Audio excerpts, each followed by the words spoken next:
Oke, Bapak Ibu, saya coba mulai pertemuan kita dan semoga pertemuan ini bisa membawa kebaikan dan kelancaran untuk tujuan kita masing-masing. Yang belum on kamera silakan di on kamerakan, karena ya etika bermeeting ya harus terlihat wajah ya. Oke, Assalamualaikum warahmatullahi wabarakatuh. Bismillahirrahmanirrahim. Alhamdulillahirrabbilalamin. Salam sejahtera untuk kita semua, Bapak Ibu yang hadir di kegiatan Meet yang diselenggarakan oleh Jurnal Lektur Keagamaan, Pusdikbang Lektur Hasanah Keagamaan dan Manajemen Organisasi. Terima kasih sudah memenuhi undangan kami, dan dalam proses hari ini saya akan menyampaikan hal-hal yang terkait dengan persiapan dalam 1 bulan kurang ya, sekitar 3 minggu Bapak Ibu, kita akan pastikan semuanya dituntaskan, dan mohon bisa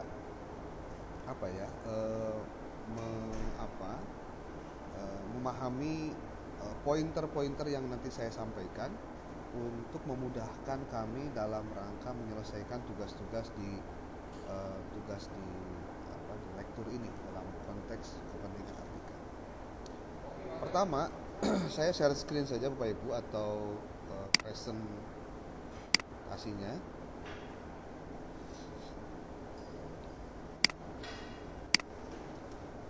Mudah-mudahan terlihat.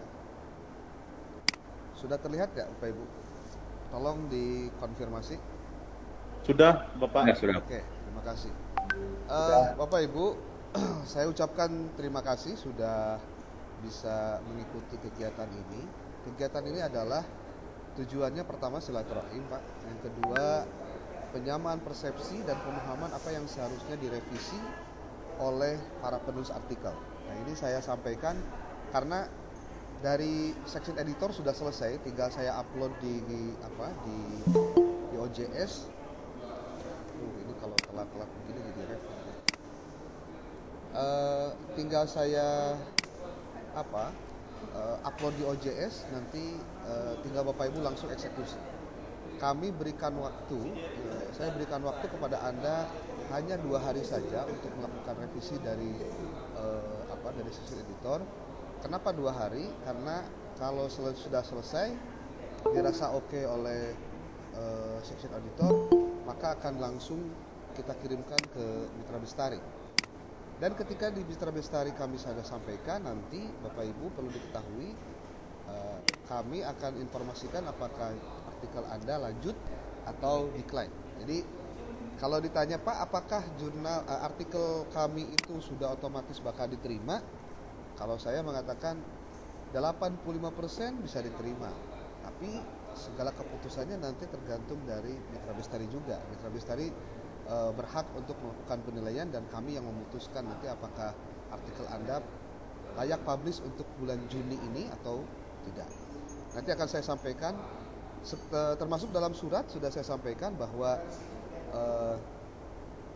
naskah artikel yang sudah ada untuk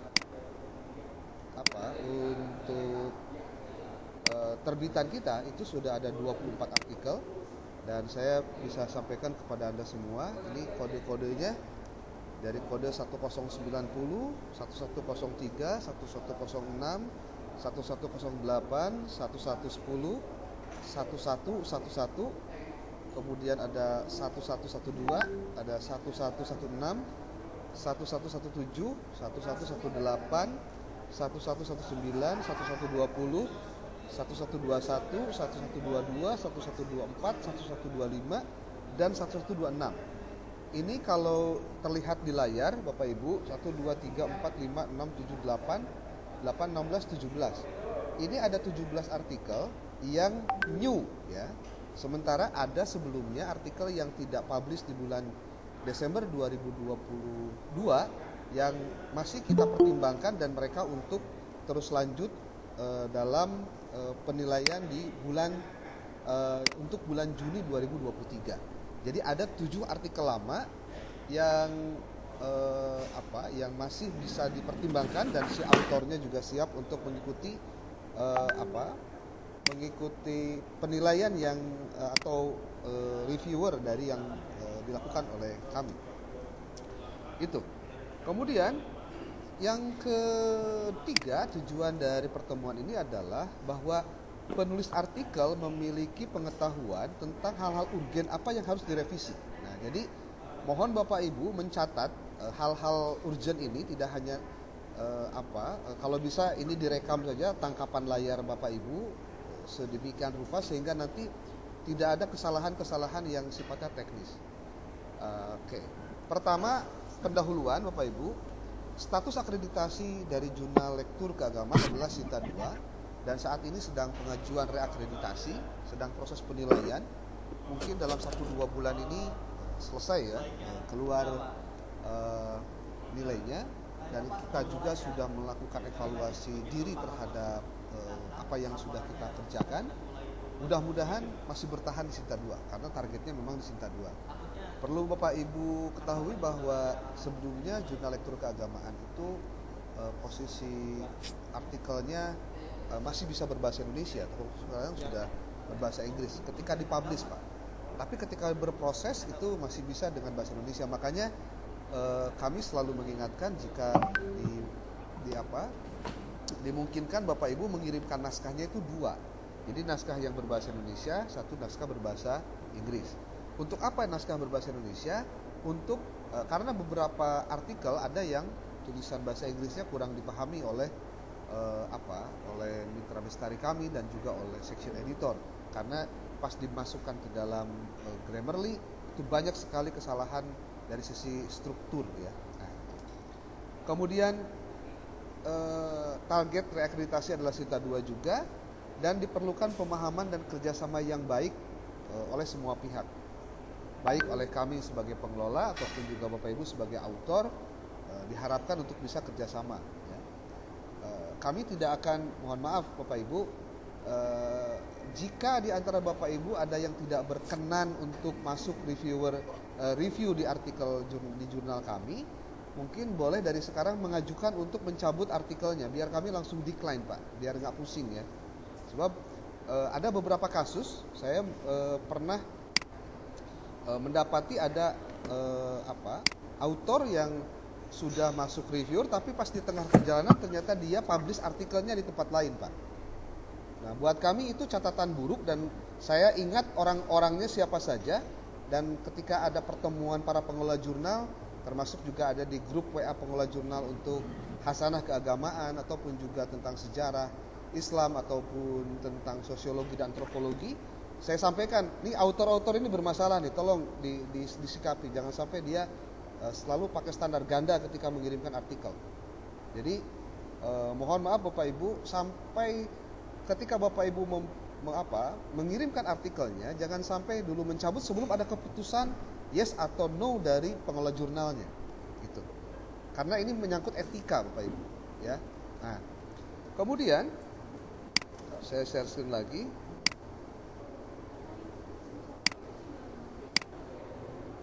Oke, autor itu wajib memahami yang namanya author guidelines ya. Termasuk juga memahami regulasi akreditasi terbaru tentang jurnal ilmiah. Jadi Bapak Ibu, bahwa hari ini para pengelola jurnal itu dihadapkan pada situasi yang dilematis. Di satu sisi dia ingin bertahan di Sinta 2, kalau Sinta 2 yang maksimal ya untuk Indonesia. Yang Sinta 3 pengen Sinta 2 atau Sinta 2 pengen ke Sinta 1, tapi juga dengan berbagai peraturan-peraturan.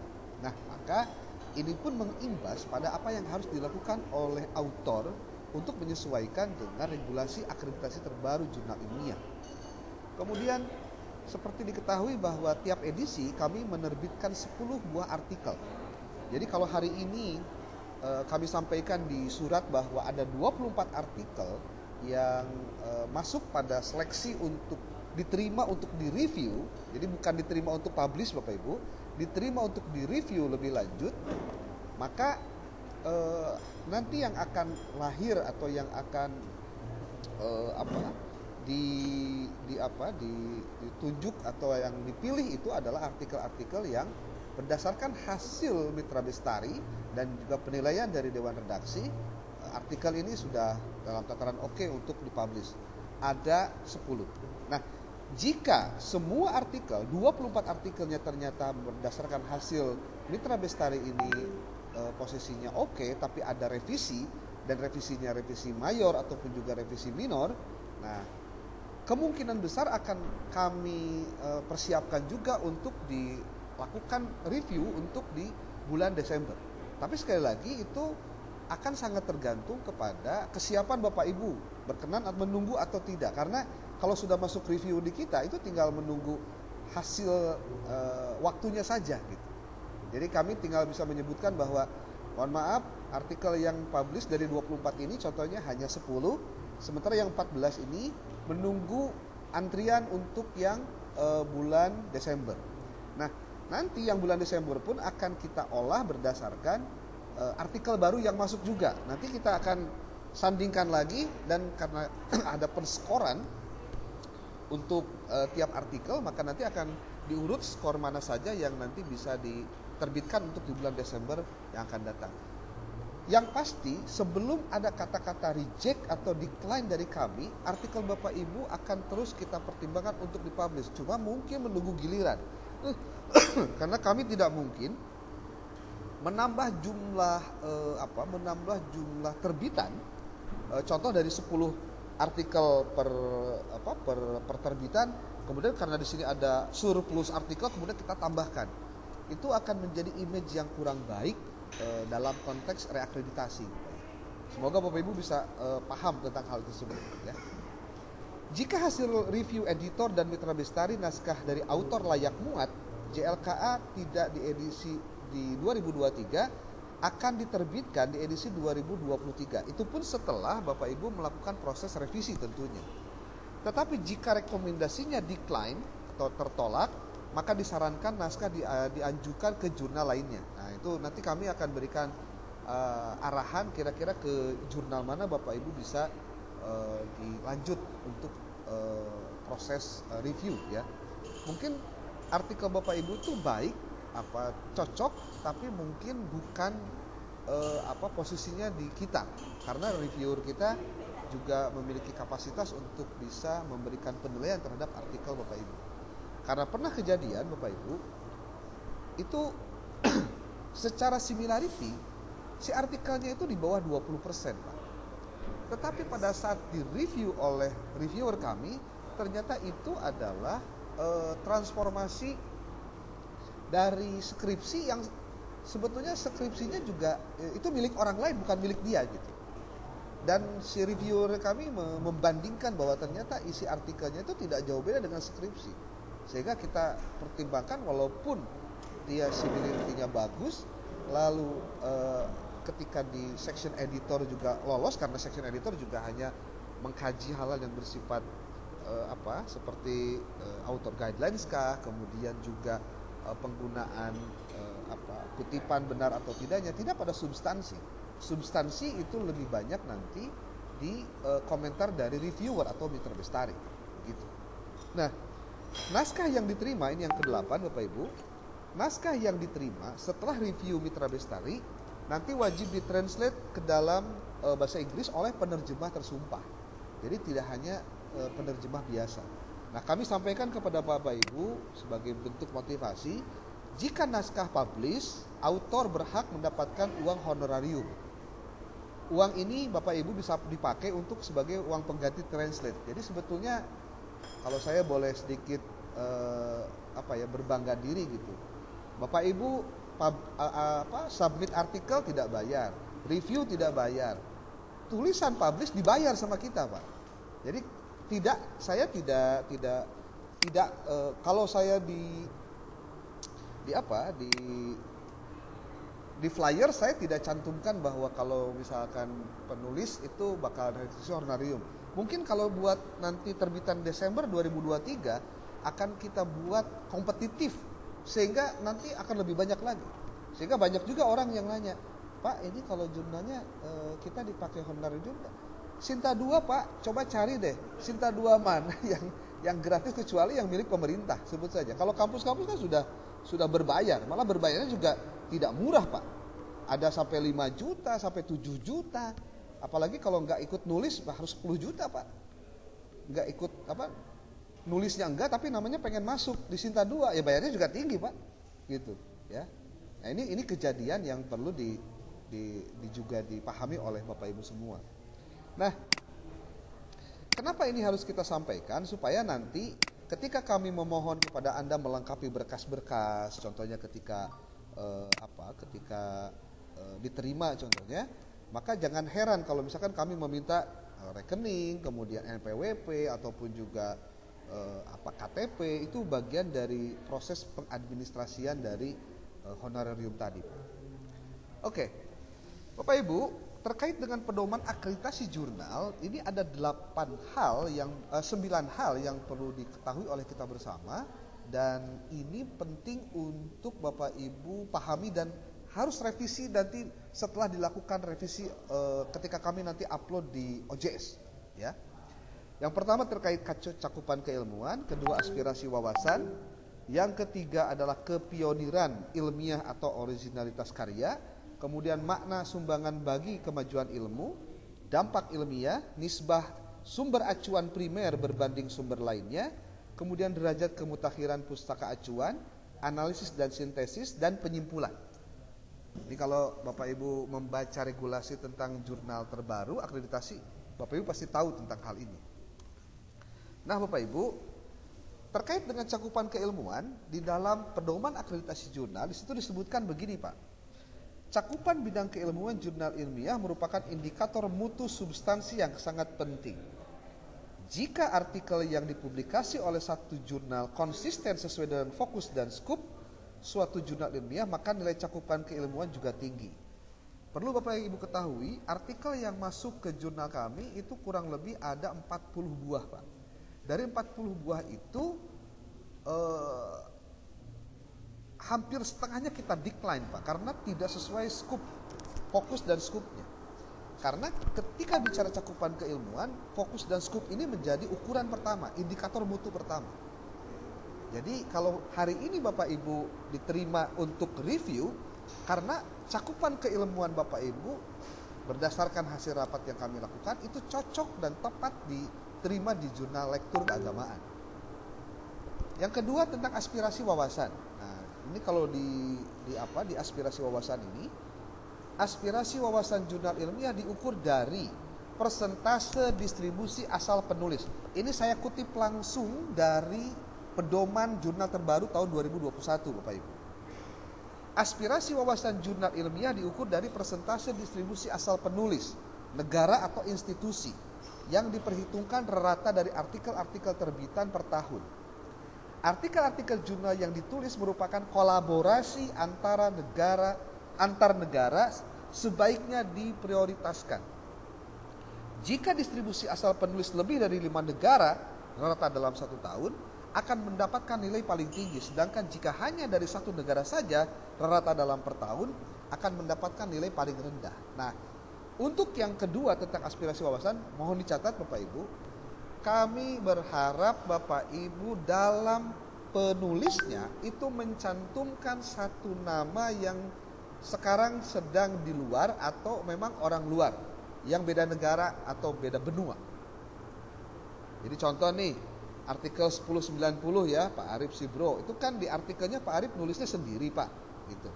Silakan Bapak Arif ini mencantumkan siapa yang bisa dijadikan kolaborasi untuk penulis artikel. Bapak Ibu boleh cek di terbitan jurnal lektur 20 tahun Desember 2022. Di situ penulis artikelnya itu mencantumkan nama-nama penulis artikel dari luar, Pak. Apakah dia sedang kuliah di luar? Orang Indonesia yang sedang kuliah di luar itu bisa, Pak. Jadi yang dimaksud dengan persentase distribusi penulis itu baik negara atau institusi. Nah, ketika bicara institusi, contoh Bapak Ibu di kampusnya ada kawan yang sedang kuliah di Amerika, ada yang kuliah sedang di Jerman atau kuliah di Afrika contohnya. Itu bisa diminta namanya untuk dikutip karena ini berkaitan dengan aspirasi wawasan. Demikian. Jadi tidak diperkenankan lagi, tidak berkolaborasi, tidak pada aspek yang sifatnya meluas, seperti halnya yang tadi saya sebut, tidak hanya di Indonesia saja. Kalau misal ada Malaysia berarti itu Asia. Kalau Australia berarti Australia ya, benua Australia. Kalau misal di Afrika berarti Afrika, ataupun juga di Amerika, ataupun juga di Eropa. Jadi posisinya bisa bertebaran di mana-mana. Jadi diharapkan kolaborasi tidak hanya dari negara kita saja, Pak. Kemudian yang ketiga terkait dengan kepioniran ilmiah atau originalitas karya. Di sini disebutkan, Pak, di dalam pedoman akreditasi jurnal, bahwa kepioniran isi jurnal ilmiah itu ditentukan oleh kemutakhiran, state of the art, kaitannya dengan ilmu dan teknologi, kecanggihan sudut pandang dan atau pendekatan, kebaruan temuan bagi ilmu yang kita sebut novelties atau new contributions to science, ketuntasan penggarapan. Jadi tidak hanya mengulang penelitian sejenis sebelumnya, atau tidak melakukan permutasikan metode atau objek. Di sini terlihat jelas, Pak, bahwa yang diharapkan itu selain tadi adalah kehebatan teori dan keluasan perampatan setiap artikel yang dimuatnya. Ini maksudnya bahwa diharapkan artikel Bapak Ibu itu memiliki kontribusi besar terhadap pengembangan keilmuan karena dengan menampilkan sisi yang lain yang baru dan itu berdampak luas, Pak. Jadi ceritanya kepioniran ilmiah itu ingin melihat apakah karya Bapak Ibu itu original atau tidak. Makanya ketika saya memposisikan diri sebagai editor in chief, ketika melihat ada artikel yang setelah cek di similarity itu lebih daripada 25%, saya tanya dulu, ini Anda karyanya original nggak atau sudah dipublish atau belum? Ini di dalam database saya itu di atas 25%. Kalau misalkan tidak, Pak, saya tidak pernah mempublish tulisan itu, tapi ketika terindeks di Turnitin contohnya, maka yang kita lakukan Anda membuat surat pernyataan, Pak. Dan nanti kalau ada apa-apa kami tinggal balikan aja surat pernyataan itu, ya. Nah, Bapak Ibu, kejelasan analisis kesenjangan antara state of the art menjadi hal penting untuk menunjukkan originalitas atau kepioniran ilmiah. Nanti saya terangkan di bawah, harus ada satu paragraf yang khusus ditulis yang terkait dengan apa novelty dari apa yang Bapak Ibu tulis, gitu. Satu paragraf khusus, ya. Kepioniran ilmiah. Jadi kalau yang belum ada nanti tolong disesuaikan, Pak, dengan apa yang saya sampaikan hari ini. Nah, kemudian ada makna sumbangan bagi pengetahuan. Nah, tentu ini bagian dari cara kita untuk bagaimana pengetahuan itu bisa berkembang, tidak hanya mengulang, meremake saja gitu, Pak, ya. Makna sumbangan jurnal ilmiah pada kemajuan ilmu pengetahuan, teknologi, dan seni diukur dari makna jurnal ilmiah dan mempunyai kontribusi menyelesaikan permasalahan bangsa. Kemudian jurnal ilmiah juga mampu membesarkan nama penulis yang sudah ditampung hasil karyanya serta pengaruhnya pada lingkungan ilmiah serta pendidikan. Intinya Bapak Ibu, artikel Bapak Ibu itu harus punya kontribusi yang signifikan untuk kemajuan ilmu pengetahuan, termasuk dampak ilmiah. Nah, di sini Bapak Ibu juga penting untuk Anda ketahui, dampak ilmiah itu dari sebuah jurnal diukur dari tingginya frekuensi pengacuan terhadap tulisan yang dimuatnya dan perannya sebagai pemacu kegiatan penelitian berikutnya. Nah, maka di sini ada faktor yang perlu Bapak Ibu perhatikan. Jurnal ilmiah yang diakreditasi harus menunjukkan dampak ilmiah yang meliputi apa saja. Pertama, rekaman jumlah sitasi oleh jurnal ilmiah lainnya. Artinya, saya sebagai pengelola jurnal harus mengatakan bahwa kalau Anda tidak melakukan sitasi terhadap jurnal lektur, sebenarnya Anda sudah tidak membesarkan jurnal yang Anda sendiri masuk di dalamnya, gitu. Ya, tentu apa yang dikutip harus sesuai atau relevan dengan konten yang Bapak Ibu tulis, gitu. Jadi tidak semua juga asal jurnal lektur, artikelnya mana saja, yang enggak juga. Silakan di searching lah, ya. Termasuk ini terkait juga dengan faktor dampak dan atau high index sebagai akibat dari keterlibatannya dalam penilaian oleh lembaga pengindeks jurnal. Dan ini penting, Pak, yang ketiga nih. Penilaian dampak ilmiah diperhitungkan berdasarkan data jumlah sitasi jurnal 3 tahun terakhir. Nah sekarang waktunya Pak untuk melakukan itu. Jadi ketika Bapak Ibu sekarang melakukan sitasi dari artikel jurnal lektur, sebetulnya pertama meningkatkan jurnal lektur itu sendiri, yang kedua meningkatkan tingkat kepercayaan diri Anda bahwa Anda layak juga untuk dimuat di jurnal lektur, Pak, karena mensitasi apa yang Bapak Ibu jurnalnya dimasuki. Nah ini Pak, terkait nisbah jumlah sumber acuan primer, ini perlu diperhatikan bahwa yang dimaksud nisbah sumber acuan primer berbanding sumber lainnya adalah bahwa ini nisbah bobot sumber pustaka primer ini menentukan bobot pemikiran dan gagasan yang dijadikan sebagai kerangka penulisan. Maka coba dilihat oleh Bapak Ibu, seberapa banyak sumber primer, berapa banyak sumber yang tidak primer. Pertanyaannya, sumber acuan primer itu apa saja? Nah, pertama Pak, artikel dalam jurnal ilmiah, prosedik, disertasi, tesis itu jumlah primer Pak. Nah, sementara yang merupakan karena dia merupakan hasil penelitian langsung, bukan hasil kompilasi dari literatur yang primer. Ketika diambilnya dari disertasi itu sebagai sebuah acuan primer. Sekali lagi ini saya kutip dari pedoman akreditasi jurnal. Jadi saya tidak mengada-ngada, karena setiap pengelola jurnal yang ingin bertahan minimal di SITA 2 pasti mengacu kepada persoalan-persoalan seperti ini.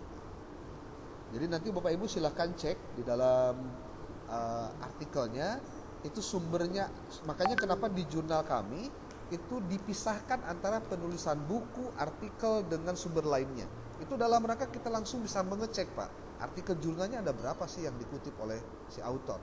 Ya, termasuk kita lihat juga tahun-tahunnya. Dipastikan kita memberikan kesempatan Bapak Ibu akan lebih baik jika 5 tahun terakhir, kalaupun tidak berarti 10 tahun terakhir Pak. Berarti kalau sekarang 2023, berarti jangan melebihi 2011, 2012 Pak. Maksimalnya di 2013 juga. Gitu. Nah ini Pak, nyambung ya dari bicara sumber acuan ke derajat kemutakhiran pustaka. Ini Pak, derajat kemutakhiran ini berdasarkan pedoman penulisan reakreditasi jurnal, diacu dengan melihat proporsi terbitan 10 tahun terakhir, kecuali bidang-bidang tertentu yang tidak banyak pembaruan. Nah,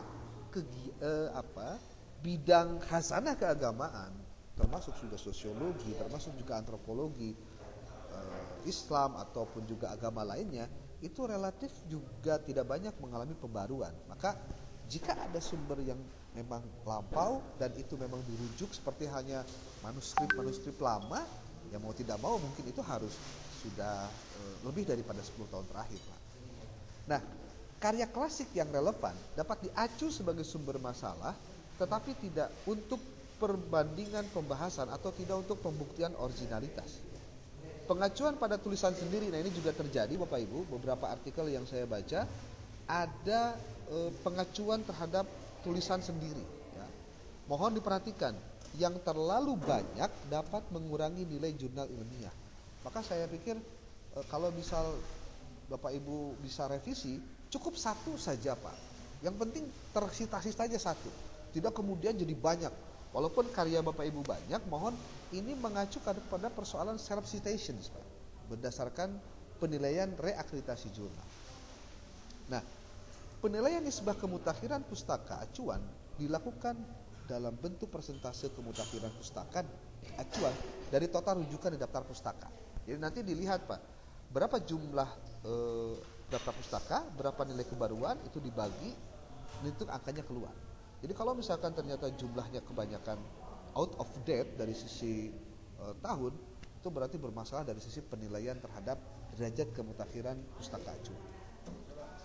Kemudian bagian 8 ini kaitan dengan analisis dan sintesis Pak. Nah ini penting Bapak Ibu, karena di jurnal kita kan introduction, kemudian method, setelah method langsung pembahasan.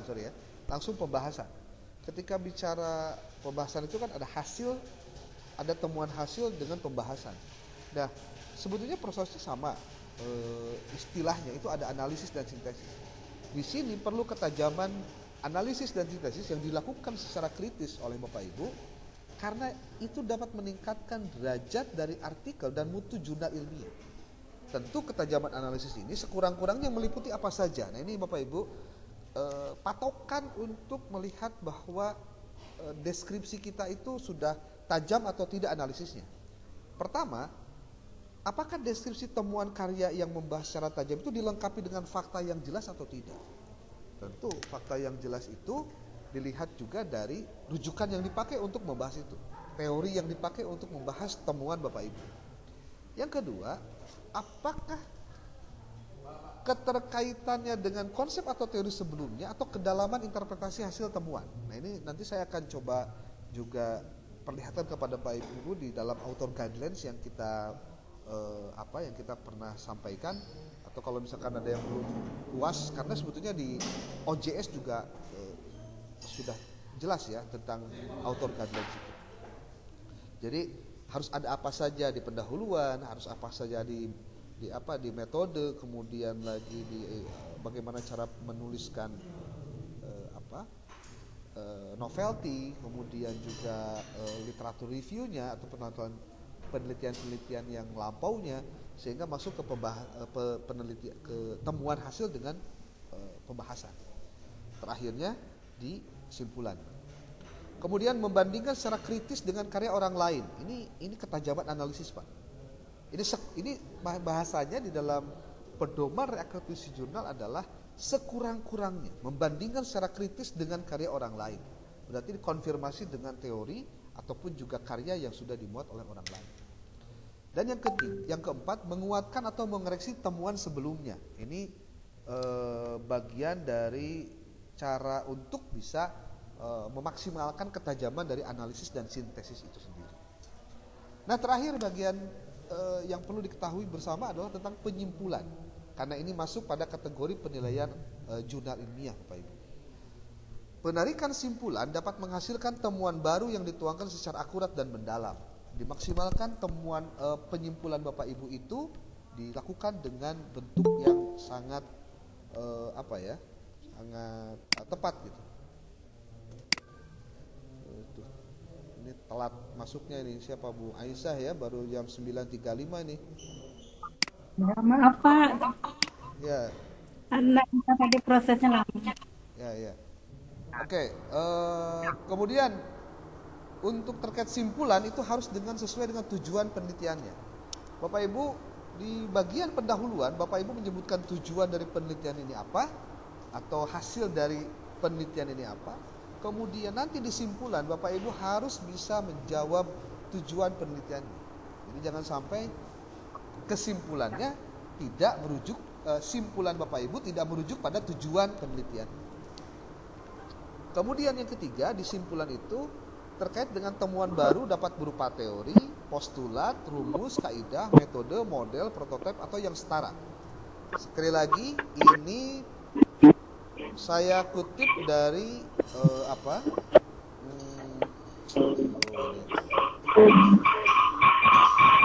tolong Bu dimatikan dulu Bu. Gimana ini? Oke. Ini saya ambil sekali lagi dari pedoman reakreditasi jurnal ilmiah, ya. Kemudian yang terakhir, istilah penyimpulan ini adalah simpulan harus ditunjang oleh data hasil penelitian yang mencukupi. Jadi tidak hanya sebatas asumsi Bapak Ibu, tapi ada data yang mengiringi sehingga simpulan itu bisa lahir. Nanti kita akan coba jelaskan lebih detail harus seperti apa simpulan itu dibuat. Sebetulnya Bapak Ibu tinggal baca author guidelines, sangat jelas di situ. Seperti simpulan tidak boleh dalam bentuk pointer-pointer, tapi dalam bentuk narasi. Itu sangat jelas ya. Dan intinya ini semua yang harus diketahui oleh Bapak Ibu sebagai author. Nah, itu tadi kriteria sesuai dengan penilaian reakreditasi jurnal. Sekarang hal penting apa yang perlu Bapak Ibu ketahui? Yang pertama, nah tadi ini saya coba ringkas dari apa yang tadi saya paparkan menjadi bagian-bagian yang pentingnya. Pertama, Bapak Ibu, mohon menambah author yang berada di luar negara Indonesia, dan harus ingat ada email dominis. Kalau ada email domain afiliasi lebih bagus. Artinya kalau email itu sebetulnya sih kalau dalam tampilan jurnalnya tidak terlihat, Pak. Tapi ketika Bapak Ibu mencantumkan di dalam autor ketika Bapak Ibu menuliskan metadata itu harus dicantumkan, Pak. Jadi ingat Bapak Ibu, di metadatanya Bapak Ibu harus mencantumkan nama autor yang berada di luar Indonesia, termasuk nama afiliasinya, ya, dan lokasinya di mana lah. Itu pasti kalau udah afiliasinya keluar kan udah diketahui dari mana asalnya, Pak. Yang kedua, naskah itu mentranslate naskah artikel ke dalam bahasa Inggris dari penerjemah yang terpercaya dan bukan dari Google Translate. Setelah oke nanti dilakukan revisi, karena nanti Bapak Ibu akan reviewer kita kan tidak hanya dari Indonesia, Pak, tapi juga dari luar. Dan nanti dari luar itu juga akan memberikan koreksi kira-kira apa yang harus diperbaiki. Saya sarankan Bapak Ibu menggunakan Grammarly untuk juga mendeteksi artikel Bapak Ibu apakah terdapat kelebihan dan kekurangan dari naskah yang Bapak Ibu buat.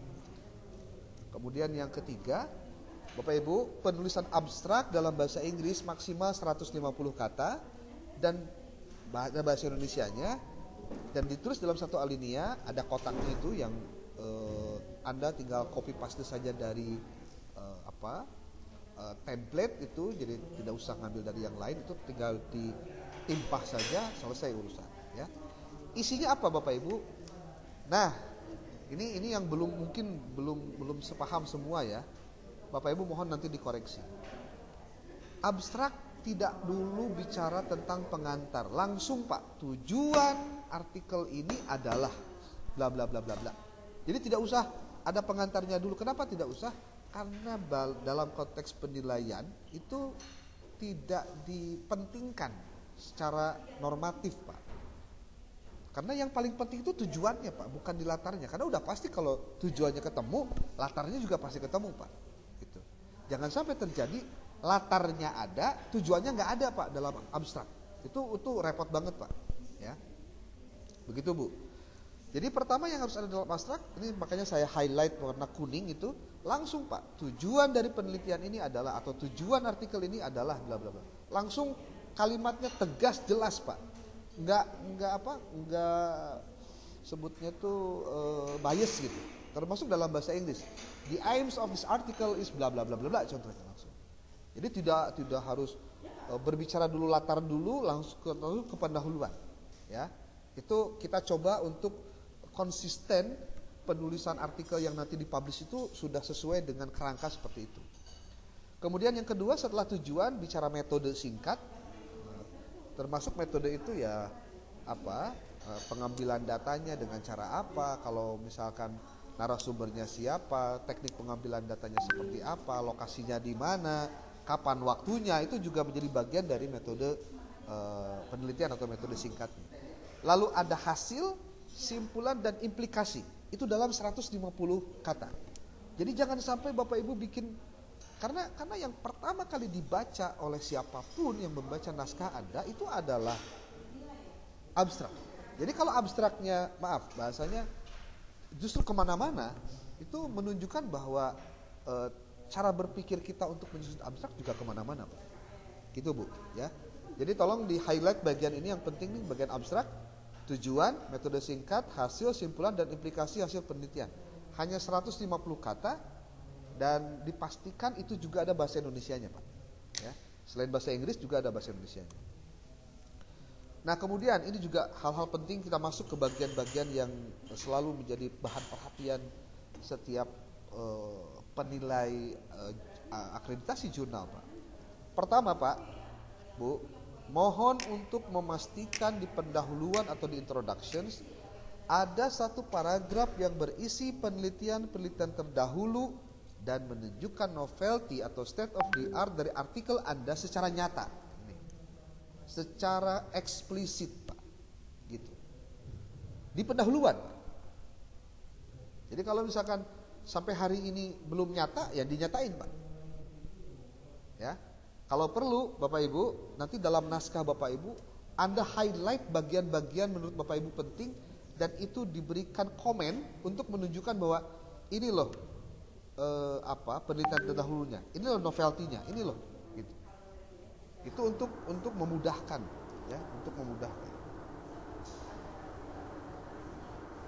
Oke. Lalu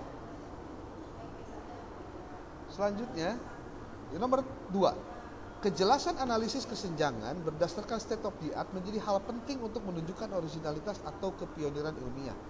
Harus ditunjukkan state of the art dari apa yang Anda sudah tampilkan dalam pendahuluan itu, ya. Dan mohon yang ketiga, untuk memastikan pendahuluan atau introduction, ada satu paragraf khusus yang membahas tentang metode penelitian. Dibuat paragraf khusus, Pak. Jadi paragraf-paragraf itu kan kalau dalam artikel ada apa? Ada sesuatu yang bisa kita lihat. Oh ini, di sini paragraf tentang state of the art. Oh ini tentang penelitian dahulu. Oh ini tentang metode penelitian. Jadi karena di dalam penulisan artikel jurnal lektur, yang kita lakukan adalah dengan memposisikan itu semua di dalam pendahuluan, begitu Pak. Ya, termasuk di sini ada metode penelitian, ada pendekatan, waktu, tempat, bahan sumber dan metode analisis itu disimpan di pendahuluan atau di introduction. Itu pendahuluan Pak. Nah, kemudian ini juga penting untuk dicatat baik-baik, menjadikan artikel sebagai sumber acuan pustaka. Prosentasenya adalah 80% artikel jurnal atau dari proceeding, tesis dan disertasi, sisanya dari sumber lainnya. Makanya Bapak Ibu tolong diperlihatkan, dicek baik-baik terkait dengan seberapa banyak jumlah acuan pustaka yang Bapak Ibu tulis, prosentase dengan artikel jurnal, proceeding, tesis dan disertasi juga berapa buah. Ya. Kemudian yang kelima, mohon menambah artikel untuk sitasi. Maksudnya apa? Untuk kepentingan bersama sebaiknya Anda juga melakukan kunjungan. Nah ini Pak yang penting Pak. Kunjungan dan mensitasi dari artikel-artikel yang sudah terbit di jurnal lektur keagamaan. Tentu yang kita maksud adalah artikel yang satu relevan dengan penelitian Bapak Ibu, yang kedua memang bisa dikutip untuk dimasukkan ke dalam artikel Anda sendiri. Oke. Kemudian di bagian penutup, nah ini langsung ke bagian penutup.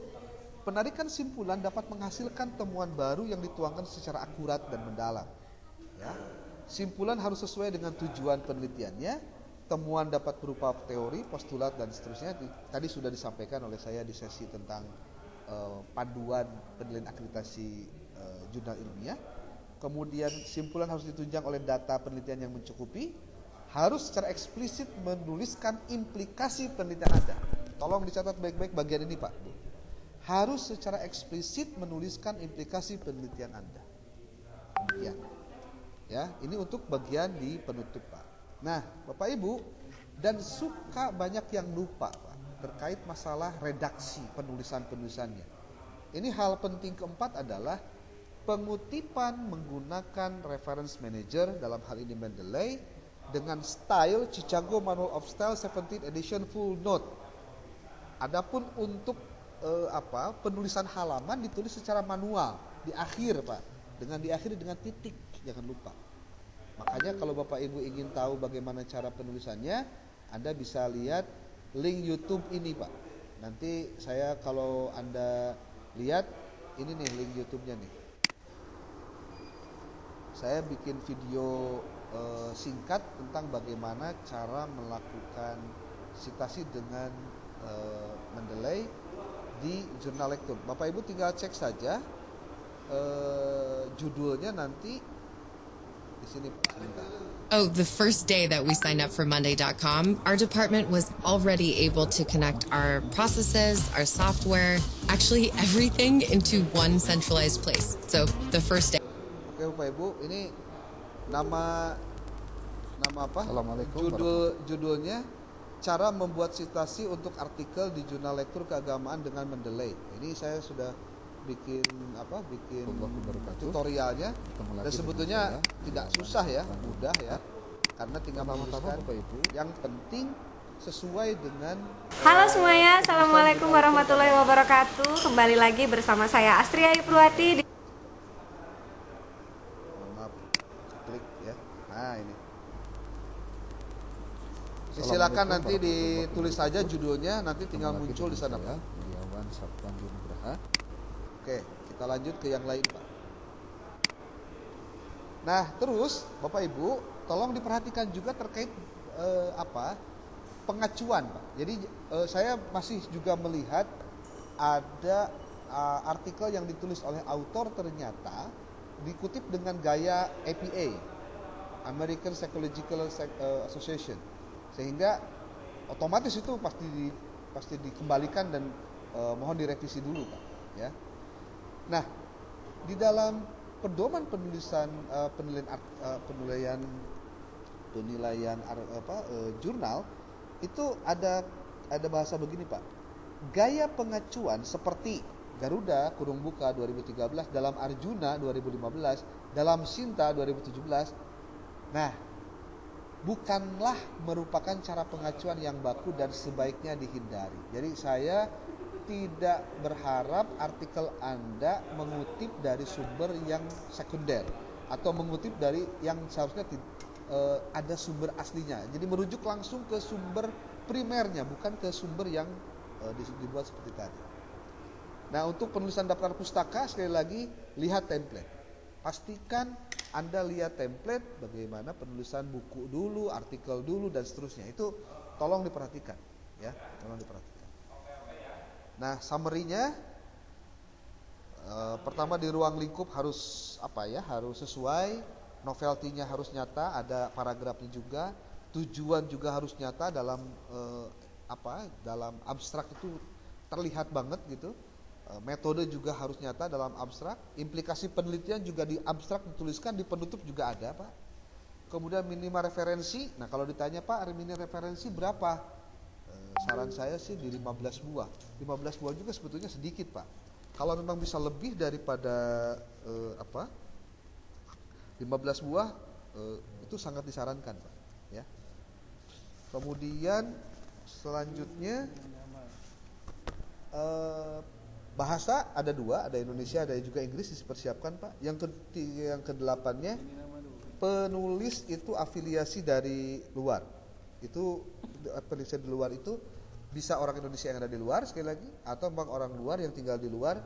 Itu dalam konteksnya seperti apa, Bapak Ibu, untuk memastikan bahwa ruang lingkupnya tidak hanya di satu negara Indonesia saja, Pak.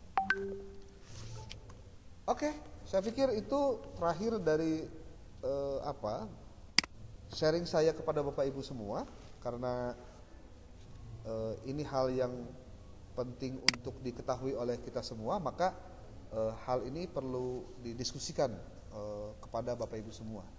Hari ini saya akan kirimkan hasil section editor di OJS.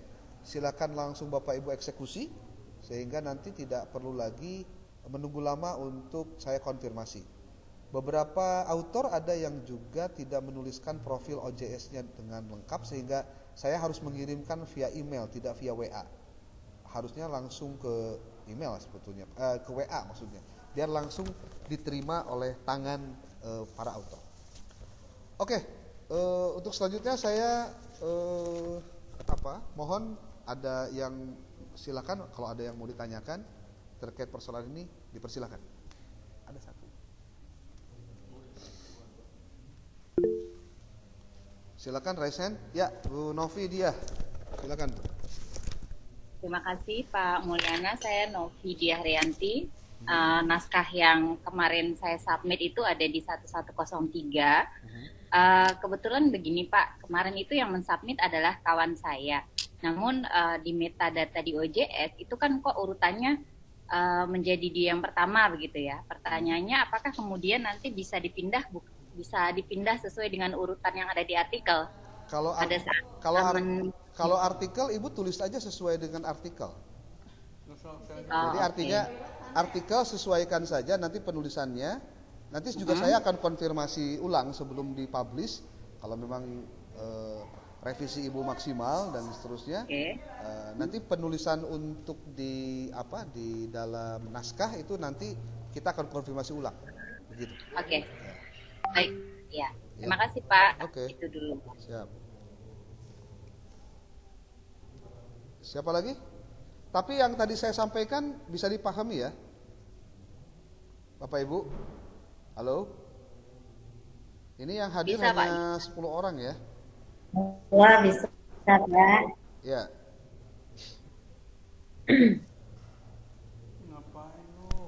Oke. Ada lagi? Kalau Pak, Liana. Ya, silakan. Ya, Pak. Siapa nih? Dari Bu Erasia. Bu Bu siapa? Erasia, artikel 1110. Bu Oke. Erasia. Gimana, Bu?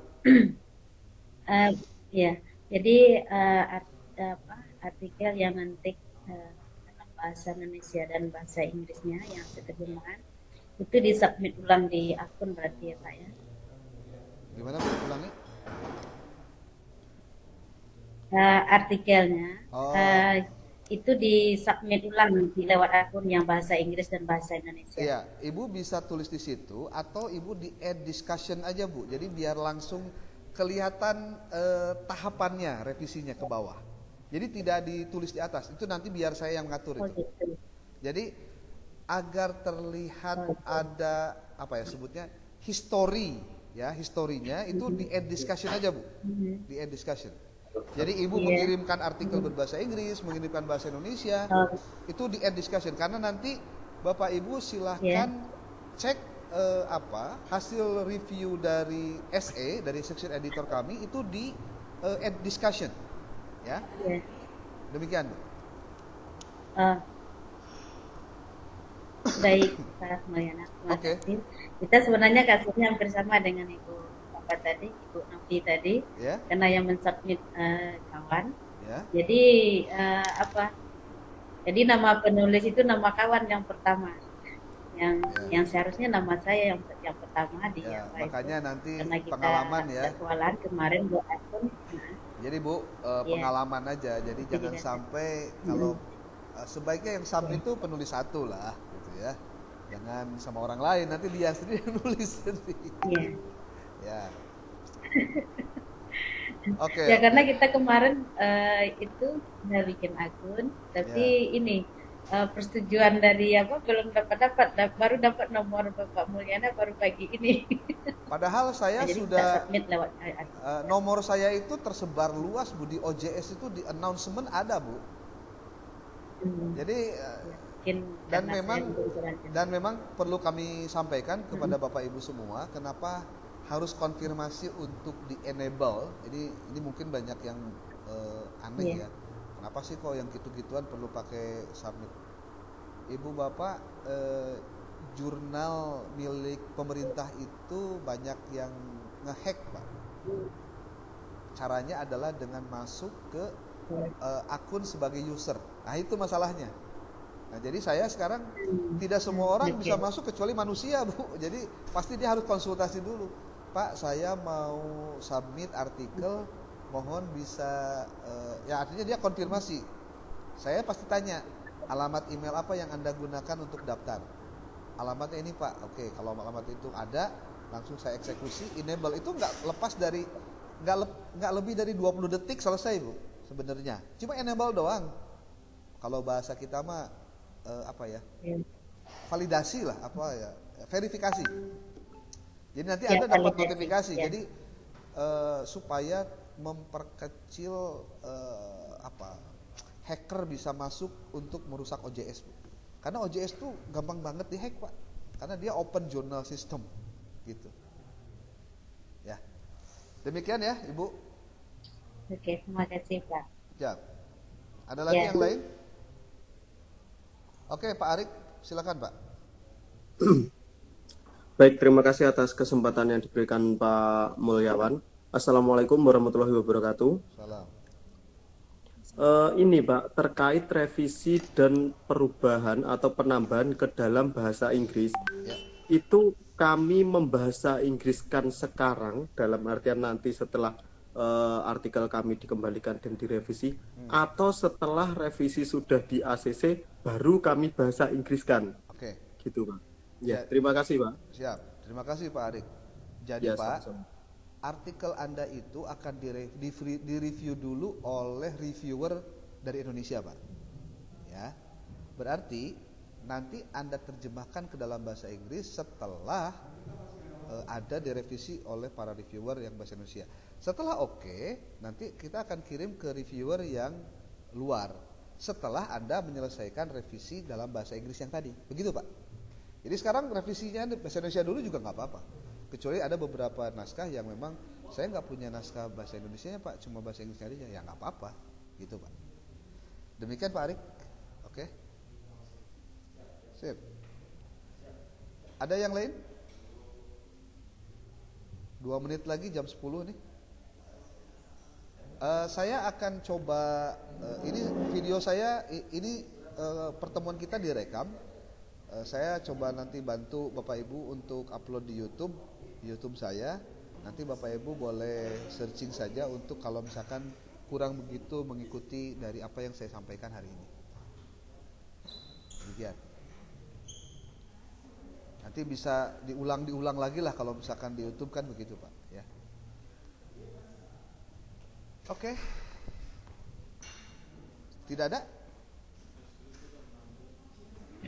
Cukup. Oke. Satu lagi nih Pak. Boleh, Bu. Ya, ini terkait penulis asing Pak. Apakah ada maksimal penulisan, misalnya begini, di artikel kami ini kan karena ini adalah luaran dari laporan penelitian, maka dia kan dikerjakan sudah secara kelompok ya Pak, berempat. Nah, kalau ditambahkan berarti kan berlima. Itu masih memungkinkan atau bagaimana Pak? 5 boleh Bu. Oke. 5 boleh.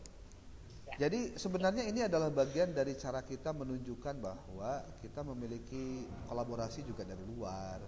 Mungkin juga dia yang nanti memvalidasi bahasa Inggrisnya, gitu kan, kalau dari luar begitu Bu. Ini logika sederhananya mungkin di situ. Ya, baik Pak, terima kasih. Oke, jadi 5 orang autor boleh Bu, nggak masalah. Ya. Cukup satu saja si autor dari luar atau afiliasi dari luarnya gitu. Oke, Ibu Bapak, sudah cukup? Bisa dimaklumi kalau sudah, nanti ditunggu saja, nanti hari ini saya akan eksekusi dan saya akan WA kalau sudah kepada saya Japri semua. Silakan buka OJS. Kalau saya begitu Pak, cara kerjanya. Dan kita harus cepat Pak. Saya mohon kalau misalkan di tanggalnya contoh 2 hari kerjakan Pak. Karena apa? Kita berburu waktu Pak. Juni ini harus publish, ya. Dan sekali lagi Bapak Ibu, harap dipahami, harap diketahui, ketika di antara 24 ini, contohnya pas nanti terbit tanggal 30 Juni ternyata Bapak Ibu naskahnya tidak publish dan tidak ada pernyataan decline dari kami, berarti naskah Ibu dan Bapak masih dipertimbangkan untuk di periode berikutnya. Jadi kalau mau bersabar silakan. Karena itu tinggal nunggu publish saja Pak. Sebetulnya gitu. Ya. Kalau misalkan contoh nih di antara autor bilang, Pak saya kesal nih nunggunya daripada Desember 2023 saya pengen publish sekarang. Ya, saya nggak bisa nolak. Anda mau publish ya saya decline langsung, selesai. Saya tinggal nyari artikel yang lain, gitu Pak. Dan Bapak Ibu, ketika Bapak Ibu sekarang sudah punya nomor saya, Bapak Ibu silahkan ketika ada hal-hal, contoh, Pak saya mau cabut artikel, Bapak tinggal WA saya saja. Jangan sungkan-sungkan Pak, karena kami pun stok naskah banyak kok, tenang aja. Bapak Ibu itu yang kami anggap pilihan, sehingga sangat selektif Pak, 24 naskah untuk kami berikan kepada reviewer untuk ditelaah. Jadi daripada saya pusing-pusing untuk tidak apalagi kalau misalkan autornya tidak kooperatif contohnya, ya saya mungkin akan memilih autor yang kooperatif, ya. Tentu karena Bapak Ibu juga masuk ke jurnal kami juga gratis, bahkan Bapak Ibu nanti kalau publish juga kami bayar karena itu amanat dari SBKU yang ada di kita gitu. Sehingga ini bagian dari cara kita untuk melaksanakan tupoksi dalam pengelolaan jurnal dengan sebaik-baiknya. Jadi mohon kerjasama dari Bapak Ibu semua, kerjasama dari kita semua. Kita juga berdoa mudah-mudahan sehat walafiat dan mudah-mudahan kita semua bisa sesuai dengan tujuan masing-masing. Tentu jurnal membutuhkan tulisan, tulisan ada di autor, autor juga membutuhkan jurnal. Jadi kita saling membutuhkan, Pak. Ya, jadi kalau misalkan maaf kata Anda tidak kooperatif, saya hubungi juga susah, kadang-kadang juga jawabannya nggak jelas. Ya mohon maaf, saya juga punya pekerjaan yang lain dengan tahapan artikel-artikel lain juga yang sudah masuk gitu, tinggal revisi-revisi tinggal masuk, gampang Pak. Ya, gitu. Demikian Bapak Ibu, mohon maaf sekali lagi, terima kasih sudah membersamai saya tadi dari jam 9 sampai dengan sekarang pukul 10 lebih 3 menit. Mudah-mudahan yang tadi kami sampaikan bisa dipahami dengan sebaik-baiknya, dan sekali lagi tetap semangat, dan kita berdoa mudah-mudahan naskah Bapak Ibu dipublish di nomor 1 2023 bulan Juni, Pak. Sekali lagi saya ingatkan, jika belum publish di ini dan tidak ada keterangan di klaim, maka akan kami alihkan di bulan Desember. Begitu. Jadi konfirmasi itu akan saya lakukan terus, Pak. Contoh, Pak, tulisan Bapak tidak terbit di bulan ini, kemungkinan akan di bulan depan. Apakah Anda bersedia menunggu atau Anda ingin mencabut naskah Anda? Nah, saya pasti begitu, Pak. Untuk supaya Anda juga ada kejelasan. Saya tahu biasanya penulis itu suka nunggu-nunggu. Ini naskah saya gimana? Bahkan sampai bosan saya menghadap, Pak ini gimana Pak? Ya tunggu saja dulu, karena belum waktunya. Kalau sudah waktunya pasti kita kerjakan, Pak. Demikian Bapak Ibu, terima kasih. Saya akhiri dengan ucapan billahi taufik wal hidayah, wallahul muwaffiq ila aqwamit thoriq. Assalamualaikum warahmatullahi wabarakatuh. Salam sehat, Pak. Waalaikumsalam warahmatullahi wabarakatuh.